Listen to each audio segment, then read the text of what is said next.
آگے بڑھتے ہوئے آپ کو بتائیں کہ محرم الحرام کے موقع پر پنجاب بھر میں امن و امان کے قیام کے لیے نئے تیار کردہ 3 ٹیئر انتظامی اور سیکیورٹی ماڈل پر عمل درآمد کا آغاز کر دیا گیا ہے۔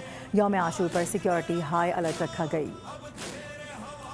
آپ کو اس حوالے سے بتا رہے ہیں کہ محرم الحرام کے موقع پر پنجاب بھر میں امن و امان کے قیام کے لیے نئے تیار کردہ 3 ٹیئر انتظامی اور سیکیورٹی ماڈل اس کا باقاعدہ آغاز کر دیا گیا ہے۔ اور آپ کو یہ بتا دیں کہ مریم نواز شریف کی خصوصی ہدایت پر یہ تیار کردہ ماڈل ہے جس کا آج باقاعدہ طور پر آغاز کیا گیا ہے، اور یہ بتایا جا رہا ہے کہ یوم عاشور پر سیکیورٹی ہائی الرٹ رہی ہے، اور اسی سسٹم کے تحت یہ بتایا جا رہا ہے کہ کافی سارے ایسے انتظامی اور سیکیورٹی مراحل ہیں جن سے گزرا گیا۔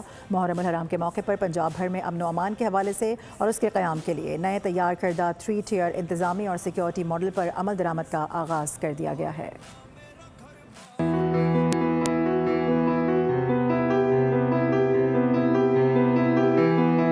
یوم عاشور کے موقع پر پنجاب بھر میں سیکیورٹی ہائی الرٹ، 3 ٹیئر انتظامی اور سیکیورٹی ماڈل پر عمل درآمد کا آغاز ہو گیا۔ وزیر اعلیٰ مریم نواز کی عزاداران کو فل پروف سیکیورٹی فراہم کرنے کی ہدایت۔ AI، ڈرونز، باڈی کیم اور جدید آلات کے پہلی بار استعمال پر مبنی سیکیورٹی پلان کے تحت گزشتہ 8 روز سے صوبے بھر میں مجالس اور جلوسوں کی سیکیورٹی اور نگرانی جاری ہے۔ ترجمان پنجاب حکومت کے مطابق تاریخ میں پہلی بار انتظامیہ سمیت پنجاب کی پوری کابینہ اور وزراء فیلڈ میں آن ڈیوٹی موجود ہیں۔ پنجاب بھر میں 47,000 سے زائد مجالس اور جلوسوں کی حفاظت کے لیے 1 لاکھ سے زائد پولیس اہلکار، پاک فوج کی 61 اور رینجرز کی 76 کمپنیاں سیکیورٹی پر مامور ہیں۔ 30,000 سے زائد تربیت یافتہ رضاکار بھی سیکیورٹی میں معاونت کر رہے ہیں۔ محکمہ داخلہ میں انٹیلیجنس سینٹر 24 گھنٹے فعال ہے۔ ڈیجیٹل وال پر جلوس اور مجالس کی لائیو کیمرہ مانیٹرنگ ہو رہی ہے۔